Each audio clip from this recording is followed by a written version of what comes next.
Welcome back. Today we will be doing a reading from Severus Snape and the Art of War. I hope you enjoy.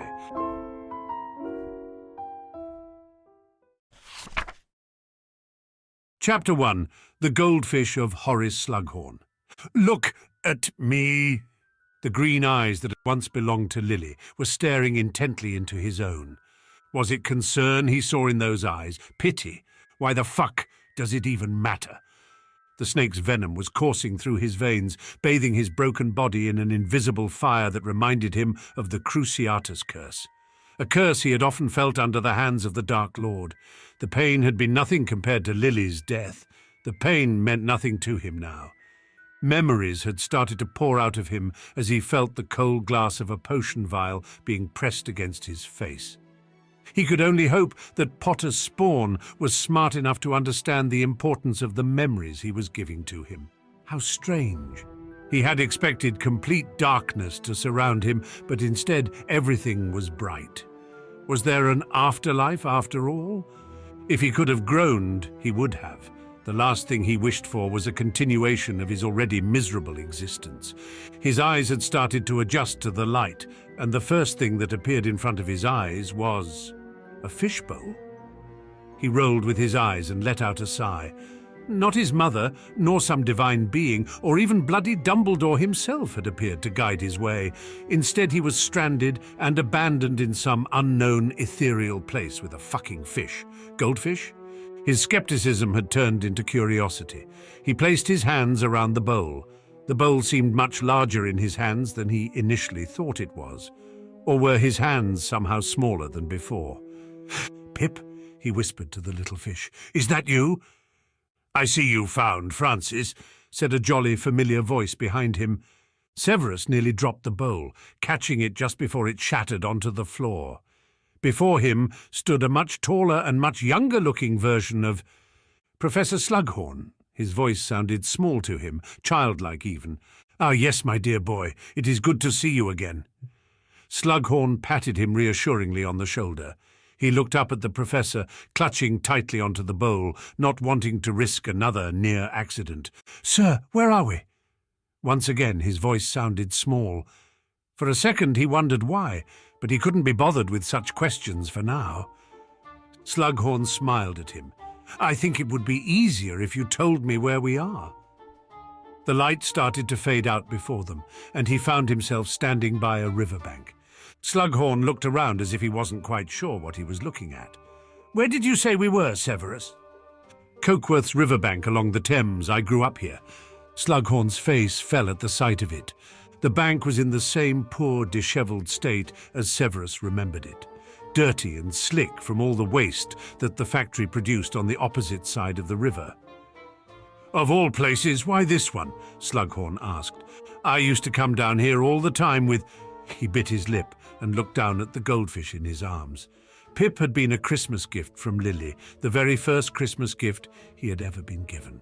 She had told him it was to keep him company on the days that she was not around. Having Pip around had been a great comfort. "Would you like to sit down?" Slughorn gave him a compassionate look, as if he understood what was going through his mind. They sat underneath an oak tree, the same one where he and Lily had so often sat together, hiding from the hot summer sun. He placed the fishbowl in front of him on the grass and looked at it for a while, trying to let everything sink in. "I thought it was Francis for a moment," Slughorn said eventually, "but now I see that it isn't." "Who was Francis?" Severus asked. "A fish Lily had given me after she found out my wife had passed away." Slughorn looked longingly at Severus's fish. "I found a bowl on my desk one morning with just a little bit of water in it. On the surface was a petal of a lily. As I watched, it sank, and before it reached the bottom it transformed into a wee little fish." Tears had sprung in his eyes as he recalled the memory. "Did this little one die too on the night that Lily—" Severus shook his head. A lump had started to form in his throat. "Pip died the summer after my owls, at the hands of my father." He couldn't quite believe himself. After years of dealing with death and despair, he was starting to feel sentimental over a stupid goldfish. "Did you die too in the battle?" Severus said to turn the conversation. Slughorn nodded. I don't mind so much, though. I've lived a long and happy life, unlike you. I wasn't asking for your pity, Severus sneered. Slughorn ignored his remark. You and Lily. I know that as a teacher you are not supposed to have favourites, but the two of you made quite an amusing couple. Severus rolled his eyes. Lily and I were never a couple.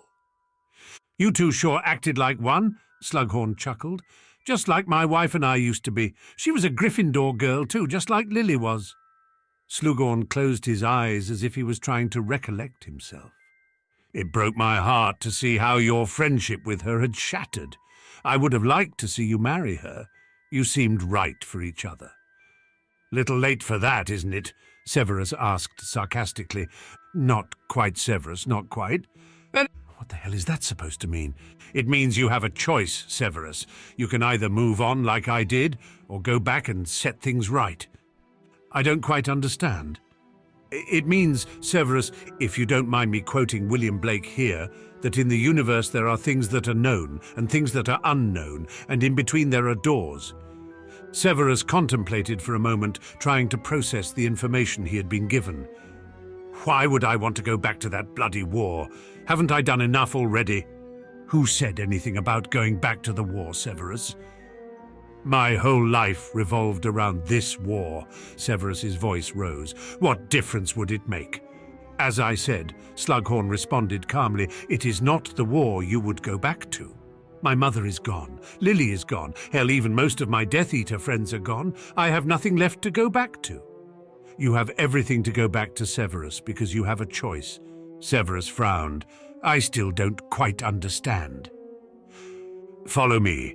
Slughorn got up and walked to the edge of the river while Severus followed suit. Look at yourself. Slughorn pointed at the calmly flowing river.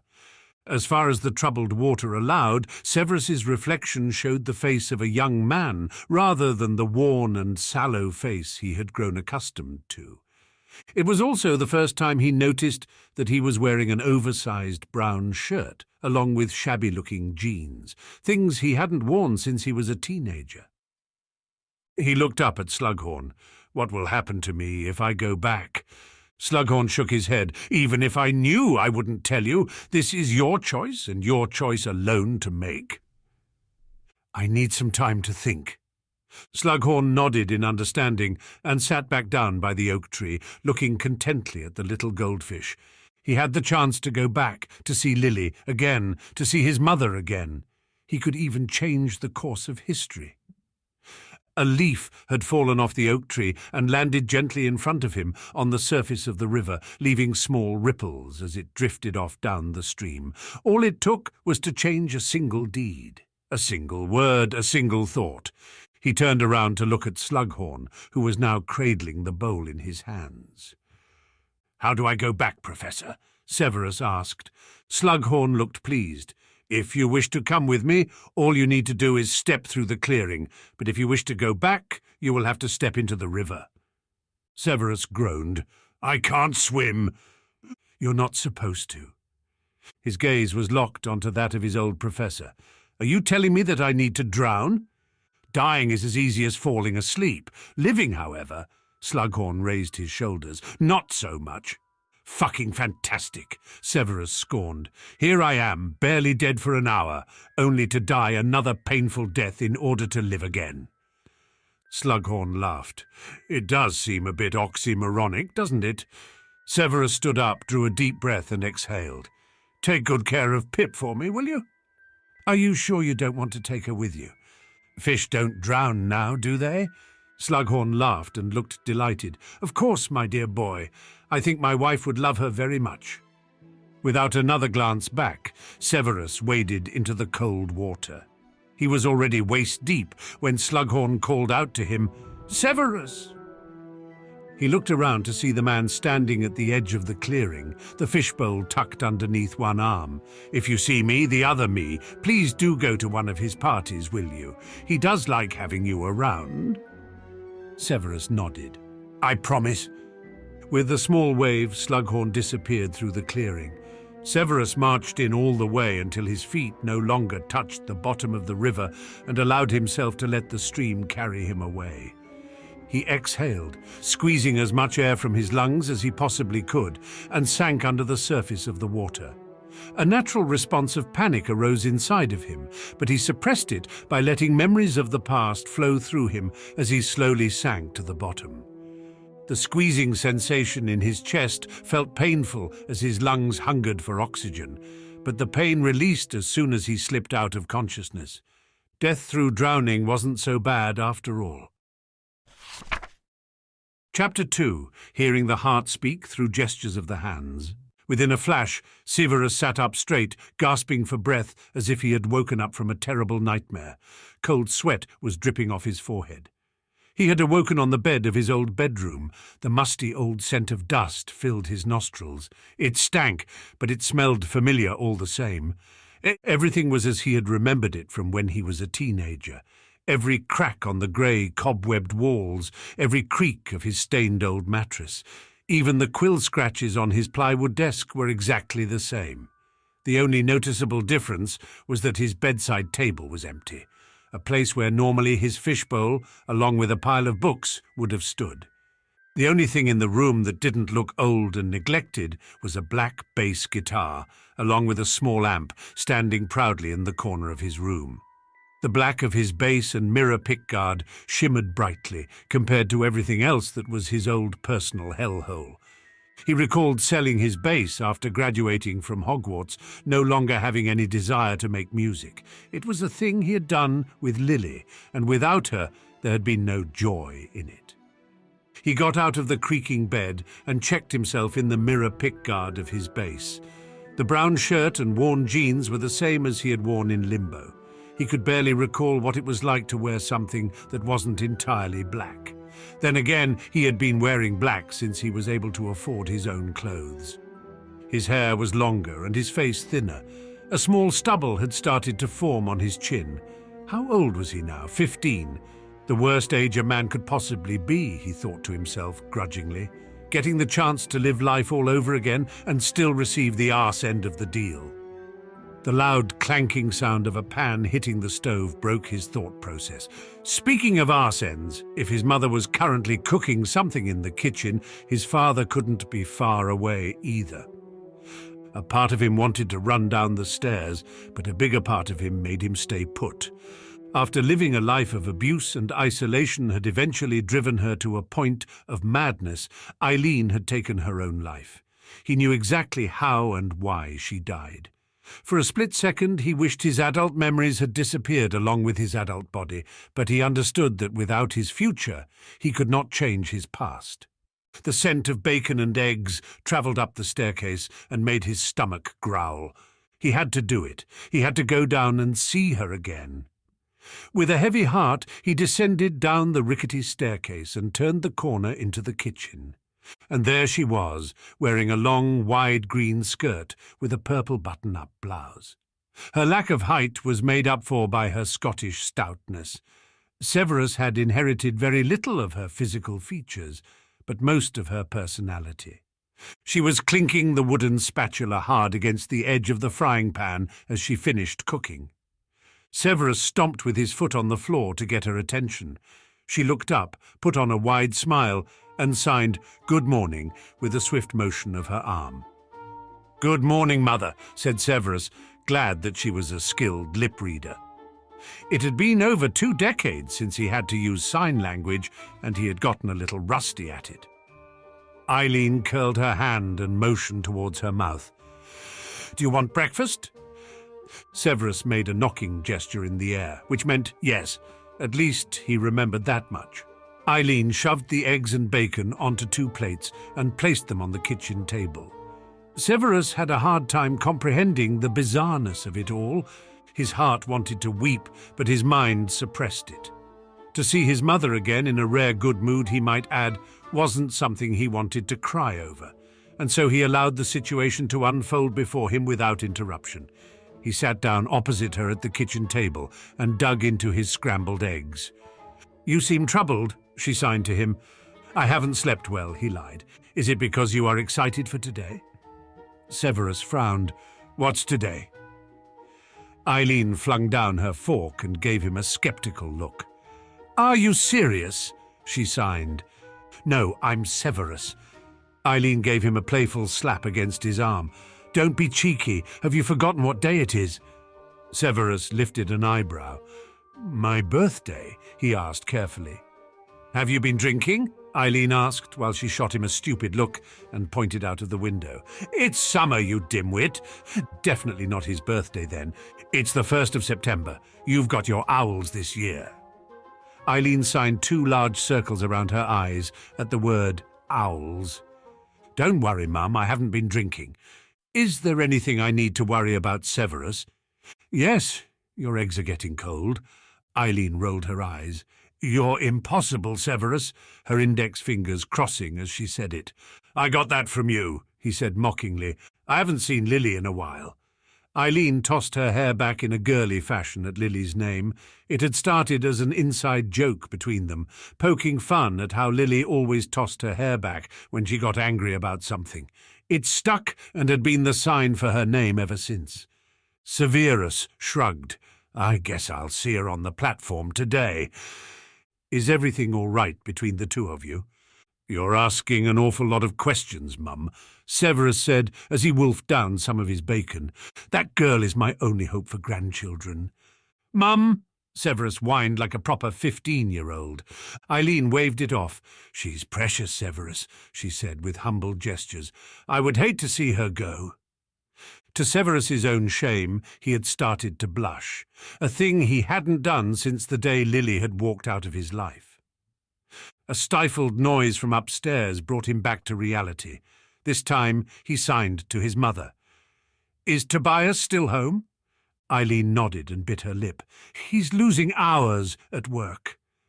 If Severus remembered correctly, Tobias would lose his job at some point this year, and the result had been more than just an empty fridge.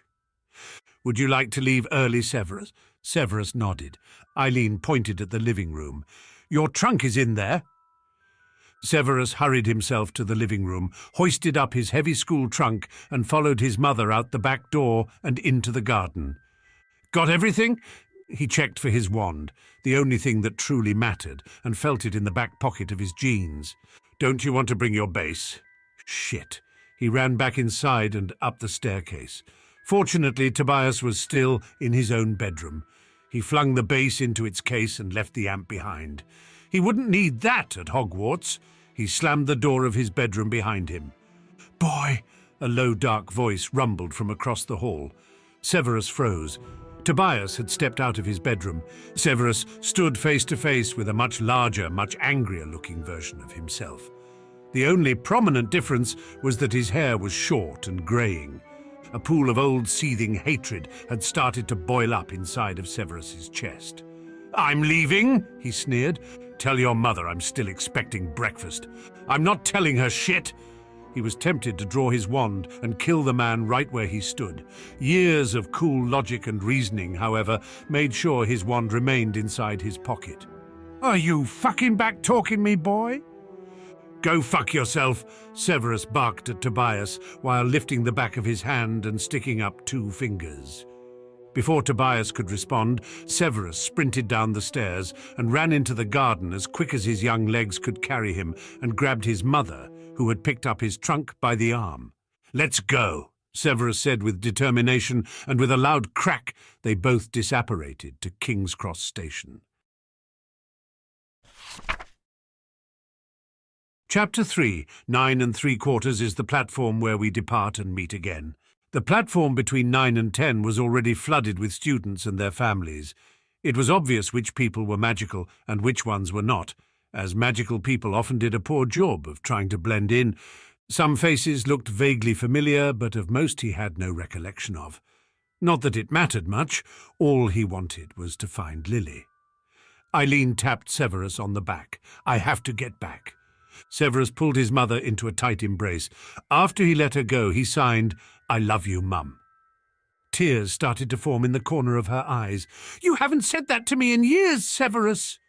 Severus nearly started to laugh at the irony of that. "It's about time I did," he replied. "I love you too, son," she signed and kissed him on the cheek. "I promise I'll write you," said Severus. Eileen tucked a strand of hair behind his ear. Send Lily my love." "I will."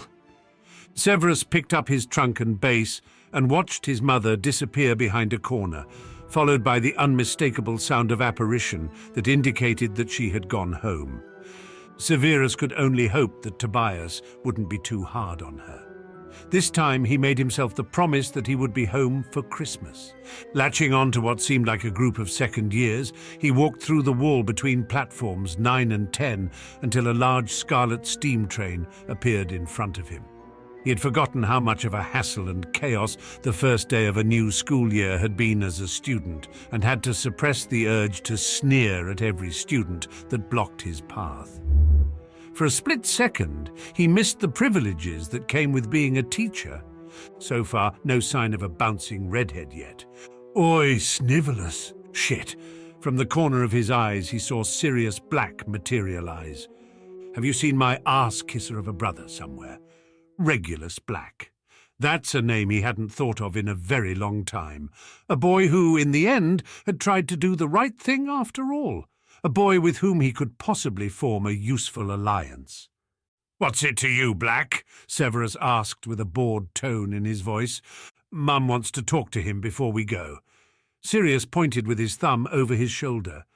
Walburga Black stood behind them, looking at a Muggle family with so much disgust her ugly face might have shattered. "Haven't seen him. Have you seen Lily anywhere?" "Haven't seen Evans, but her folks just left, so she's probably on the train somewhere. Hey, Prongs." More shit. Potter had run up to his best friend, pulled him into a tight embrace, and patted him on the back, ignoring Severus completely, as if he was nothing but a puff of air. The last thing he wanted was to deal with Potter and his tribe of scum. So he snuck off and boarded the train at the back, figuring it would be the easiest way to find Lily. Severus grew more anxious with each passing compartment and quickly dashed off after seeing Avery, Mulciber and Rosier talking intensely to one another. Hopefully they hadn't seen him pass. He was near the end of the train when he finally found her, sitting beside Alice and Mary, laughing over some disgusting flavour of a Bertie Bott's every flavour bean. Alice, who was sitting opposite Lily, patted her on the knee and pointed out the window of the door's compartment.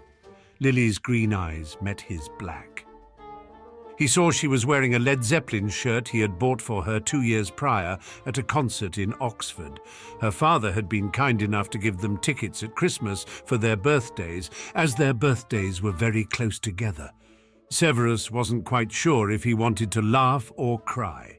He slid open the compartment door with a lot of force, dropped his trunk and base on the floor, pulled her out of her seat and locked her into a bone-crushing embrace. He drew in every bit of her, from her musky scent to her hair as it tickled his face. Her fine frame felt delicate in his arms. "I can't breathe," she said as her face turned red. He quickly let go of her. "I'm sorry, Lily. I'm so sorry."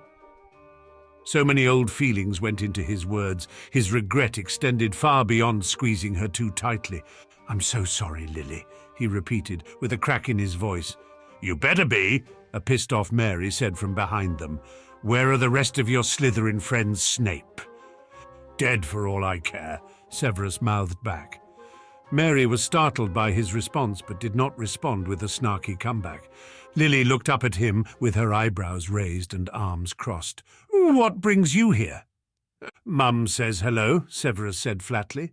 They looked at each other in silence, a bit longer than was comfortable. Lily's eyebrows formed a frown. "That's it?" For once, Severus was at a loss for words. All he could do was nod. "Just spit it out. What happened, Sev?" Hearing his old nickname gave him a spark of courage. "You wouldn't believe me if I told you." "Try me.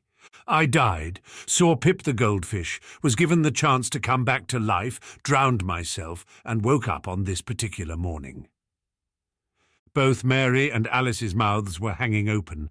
Lily, however, kept staring at him intensely. "Have you been drinking by any chance?" asked Lily with a skewed eye. "You're not making an awful lot of sense to me." "My mum asked me the same thing this morning, funny enough." "Don't get cheeky with me, Severus," she said, as she whipped her long ponytail off her shoulder and put her hands on her hips. "What is going on with you?" "I promise I will tell you everything, Lily, but for now I just needed to see you." Lily grabbed his base off of the floor, and Severus took it as a sign he was welcome to come in. After hoisting up his trunk on top of the others on the rack above their heads, he sat down next to Lily. Alice and Mary kept shooting suspicious glares at him, but Severus couldn't care less for now. Lily was beside him, alive and breathing and snarky, and that's all that mattered for now. "Were you serious about what you just said?" Mary demanded. "About what?" Severus asked, slightly annoyed. "About not giving a shit about your Slytherin friends?" Severus noticed Lily and Alice staring at him intently. "I am," Severus said confidently. "But since I do share a dorm with them, I prefer to stay on their good side. They don't know I'm a half-blood, you see." Mary's eyes grew wide. "You just flat out admitted that you're a half-blood," she whispered. "That's a dangerous thing to do." Lily, however, looked up at Severus with pride, which made him feel all warm and fuzzy inside. Alice, who hadn't said anything up until now, swallowed a bean and said, "Well, I think that was very brave of you to say, Severus." Severus was taken aback by how much Alice's son Neville resembled her. He had forgotten how kind Alice had been. Although, like her son, she didn't look it, she was remarkably brave. "Thank you, Alice," Severus said genuinely. Severus turned his gaze to Lily. "You don't mind if I stay here, do you?" "I'm not pulling your heavy trunk off the rack again, if that's what you're asking," Lily said to him. "Would you like a sandwich? Tuny made some?" Severus gladly took a sandwich from her. His teenage body was demanding an awful lot of food. "Can we have a private conversation after the ceremony?" Lily asked him. Severus nodded. "I have so much to tell you." "I figured you do. Is anyone up for a game of exploding snap?" Mary asked to break the tension that was lingering in the air. Though a little reluctantly. The last time he saw a game of exploding snap was when he confiscated a deck because the students had turned it into a game of exploding Snape. Severus agreed to play along. It had been years since he had such innocent fun. Chapter 4, From Across the Great Hall. Severus was sandwiched between Mulciber and Avery at the Slytherin table. They were all enduring Regulus Black's speech on his escape from his mother, and Emma Vanity's consistent rambling on becoming Slytherin's new Quidditch captain on the opposite side of the table. Even in a previous life, Severus couldn't have cared less. He didn't pay much attention to the new students being sorted, but he did turn his head when he heard Lockhart Gilderoy being called forward and getting sorted into Ravenclaw. It took all his strength not to call him out, having to remind himself that Lockhart hadn't done anything stupid as of yet. It was difficult to spot Lily among the sea of students on the opposite side of the Great Hall. To his annoyance, Potter was sitting beside her, and she didn't even seem bothered by it. Good thing he knew she wouldn't be even remotely interested in him until their 7th year. But still, old grudges die hard. Once dinner was served, he couldn't help but stare longingly at the head table. Some of the professors he no longer recognized, but the majority he had worked alongside for many years. The sight of Slughorn made him feel rather uncomfortable. He never knew how much the man had cared for him until after his death. And then there was Minerva, wonderful, beautiful Minerva, the woman who had trusted him, believed in him, and cared for him once he had joined their side, until he had been forced to turn his back on her. And Dumbledore. Severus's dark eyes met pale, piercing blue ones, and a jolt of pain pulsed through his head. He had wanted this to happen, knowing Dumbledore as a master of legilimency and as an invader of a person's privacy. There was no point in keeping anything a secret from him. The Slughorn in Limbo may have thought that he could avoid the war altogether once he went back, but he knew better than that. The war was unmistakably connected to this time, and now he was in a position where he carried more information than anyone else in the wizarding world. It made him feel oddly vulnerable, and wondered if this is how Potter's spawn must have felt for all those years. He let out an inaudible sigh. This was not the time or place to get sentimental. "Oi, Snape," Rosier had appeared from the other side of the table. "Rosier," Severus replied, with as much enthusiasm as reading a phone book. "We couldn't find you on the train, mate. Where have you been?" "With Lily and her friends," Severus responded dryly. Everyone within earshot gave him a look of disgust. "That mudblood," Mulciber spat. "I thought you had finally grown out of your sickening infatuation with her." Severus pretended not to hear and piled a few potatoes onto his plate. "You shouldn't be around her, Snape," said Rosier. "It's not safe." "Thank you for your concern, Rosier," Severus responded dully. "But it isn't my own safety that I'm concerned with." Amongst all the Slytherins at the table, Regulus Black and Evan Rosier were the only two that he would consider to possibly form an alliance. Regulus shouldn't be too difficult to convince, considering his futures past. Rosier was going to be a tad more difficult, but he remembered the Rosier family showing signs of disagreement with the Dark Lord's plans. Thoughts on the war, however, would have to wait a bit longer. Tonight, he was going to speak with Lily, and Lily alone for the first time in what must be over 20 years. Over 20 years it's been. She had been gone longer than they had been together. He caught glimpses of her bouncing red hair from across the hall. She must have thrown her ideas of becoming a healer out the window by now, determined to fight against everything the people at the Slytherin table stood for. He remembered both her parents had been active in the military during the Second Muggle War. She was as determined and devoted to her war as her parents had been to theirs. "Oi, Snape, wake up!" Regulus snapped his fingers in front of Severus's eyes. "Aren't you going to eat?" Severus looked down at his untouched plate of boring potatoes. "No, I'm not hungry," he mumbled. He pushed his plate to the side and folded his arms on the table. "How come I didn't see you at Malfoy's dinner party this past summer?" Avery asked with his usual posh mannerism. "Probably because I wasn't invited, you nitwit," Severus said, without so much as a glance in Avery's direction. Avery must have pretended not to hear because he continued with his story. "We were all there with our families." Avery pointed at the people around them with his knife. He leaned in closer and brought his voice down to a whisper. "We saw, him." Mulciber leaned in closer from the other side to join the conversation. "We didn't actually speak to him," he said. "We weren't allowed. He looked so impressive, though. I can't wait to officially join his cause." At some point in the future's past, Severus had felt the exact same way Mulciber did. The Dark Lord did not hide the fact that he had become something out of nothing, a thing that had left a lasting impression on him when he met the Dark Lord for the first time. He, too, had come from nothing after all. It was the first time he felt there was a way to step out of the shadows and become someone of importance. How very wrong he had been.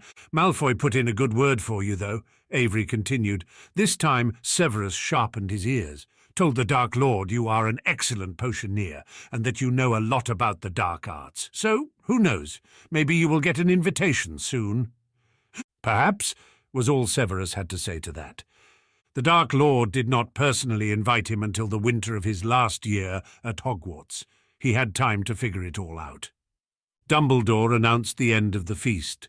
The dishes disappeared from the table, and he requested the prefects bring the new students up to their dormitories. Without giving a damn if Avery had any more to say, Severus dashed off towards the Gryffindor table, accidentally on purpose bumped into a very confused-looking Lockhart, and tagged Lily on the shoulder. Lupin, along with Alice, had already ushered all the new first years away, while the rest of the house had slowly started to follow suit. "Astronomy Tower?" Severus asked. "Afraid we're going to be overheard?" Lily asked mockingly. "To be honest, yes." "Is Snivelus bothering you, Evans?" Potter was staring up at them from the table. Lily narrowed her eyes at him. "Oh, sod off, Potter, it's none of your business." "It is my business if he's bothering you." "What part of the 'it's none of your business' did you not grasp, Potter?" Severus barked at him. Lily's narrowed eyes shifted between the two men. "Knock it off, both of you." Potter raised his arms up in the air as a sign that he was backing out of the argument. "Let's go, Sev." She grabbed him by the sleeve and dragged him towards the staircases. Once they passed the 4th floor, Severus could no longer contain himself. "Why do you even talk to Potter if all he does is bother you?" "For the same reason you talk to your friends in Slytherin, even though they annoy you," she said while they continued to walk.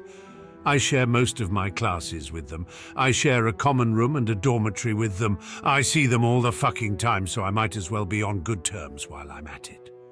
"Fair enough," Severus admitted, and together they continued the climb all the way up to the astronomy tower in silence.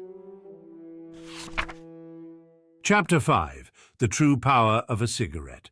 "You're holding yourself differently," Lily remarked as she leaned up against a pillar of the astronomy tower. Severus was looking down at the grounds, with his hands clasped tightly around the copper railing. He had never been a fan of heights.